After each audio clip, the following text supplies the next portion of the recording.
بسم اللہ الرحمن الرحیم۔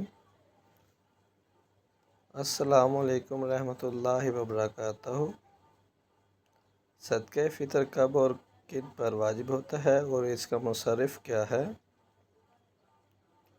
جو مسلمان اتنا مالدار ہو کہ اس پر زکوٰۃ واجب ہو، یا اس پر زکوٰۃ تو واجب نہیں لیکن ضروری اسباب سے زائد اتنی قیمت کا مال یا سامان اس کے پاس موجود ہے جس کی قیمت 52.5 تولہ چاندی کی قیمت کے برابر پہنچتی ہو، تو اس پر عید الفطر کے دن صدقہ دینا واجب ہوتا ہے، چاہے وہ مال و تجارت کا ہو یا نہ ہو، اور چاہے سال پورا گزر چکا ہو یا نہ گزرا ہو۔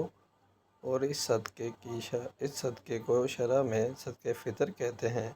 عید الفطر کے دن جس وقت فجر کا وقت آتا ہے، یعنی جب سحری کا وقت ختم ہوتا ہے، اسی وقت یہ صدقہ واجب ہوتا ہے، اور عید کی نماز کے لیے جانے سے پہلے ادا کرنا ضروری ہے۔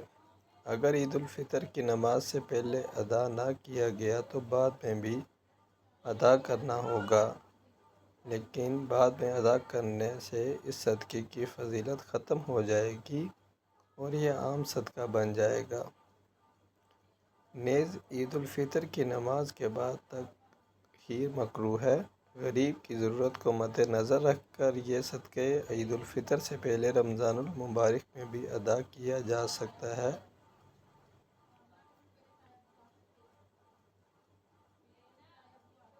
جزاک اللہ خیر۔ اگر ویڈیو اچھی لگی ہو تو چینل کو سبسکرائب اور لائک کیجیے گا۔